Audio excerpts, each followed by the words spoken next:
Tim Wade, welcome to the Customer 360 Symposium. Thanks for joining us.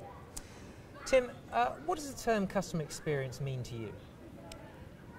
To me, customer experience is that all-encompassing story and theatre that a brand creates. And it creates it for the customer, so it's a lot more than customer service.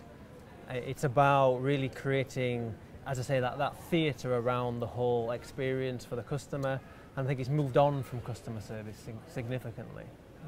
Excellent. And you know, you spend a lot of time at Best Western, where customer experience is in many ways the product itself. So when you're at an organisation like that, how do you go about innovating and making sure you stay ahead of the pack? I think first and foremost for us, it's about having that brand framework, so the brand purpose, and creating that framework from which to innovate within. So we set our brand purpose at about making guest life more enjoyable, which then gives us a framework to work into all the things we can do to make our guest life more enjoyable. And then it was about working in small groups, setting individual tasks, and really getting the culture of the organisation around creating new ideas and fresh thinking around it, all within that same framework. So it was definitely designed together, so it's not just ideas that come sporadically, it's actually let's create them within a framework. Excellent. So Tim, you're a marketer by background, but here at the Symposium we've got a mix of delegates, some with a customer service background, some with operations, some are senior marketers. Where do you believe customer experience should sit within the organisation? I think first and foremost it has to sit with the chief exec, because if the chief exec doesn't buy into the customer experience, the chances of it living and breathing throughout the organisation are zero. So it has to start and live with the chief executive, and then it has to live with everybody within the organisation.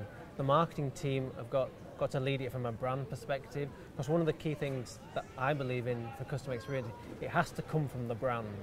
So the brand gives you that personality, and then the customer experience has to live within that brand purpose.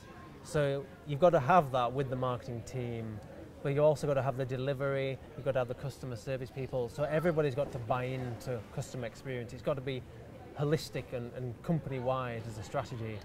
But if you don't get the chief exec involved and owning it, you don't stand a chance. And of course, delivering great customer experience is just part of the challenge. How do you go about measuring customer experience? We've got a scorecard approach within Best Western, so it's looking at different measures along the service profit chain, which says, let's look at the employee experience, let's look at the product experience, let's look at the customer experience. And that's using measures from employee surveys, from customer surveys, and that leads down through to the Net Promoter Score. So we use an NPS a lot, and then that ultimately leads down into revenue. So we've got a scorecard based on the experience, but fundamentally, I think I like things simple. So Net Promoter Score is an absolute truth in our organisation that we use to measure what customers are saying about us as the core measure of advocacy. So Net Promoter Score is the key, but at the end of the day it comes down to revenue, and you're trying to drive revenue and profit for your business, so you've got to measure it all the way through to that. Great. And Tim, in your opinion, who's getting it right around the world? Which brands are leading the way in terms of customer experience? Well, I think interestingly, I was reading some research by Forrester, and while it's big on everybody's agenda, I think 75% of the world's executives are looking at customer experience. Their research shows that only 3% are doing a good job at this. And I think you've got to look at the organisations, you know, Amazon are doing well, Nordstrom are doing well in America, in Great Britain we've got John Lewis are doing very well. And you've got to look at these and ask yourself why they're doing well. And I think it's fundamentally a core value of their business and their purpose of their business that means that they can get it right. So the chief exec is leading it and bought into it. And that makes it work throughout the organisation. It's when you get organisations that come to it late and try to use it as a tactic that I don't think it is going to deliver. So there's some great examples around the world, but I think most people are not getting it right. Tim Wade, thank you very much for joining us. Thank you.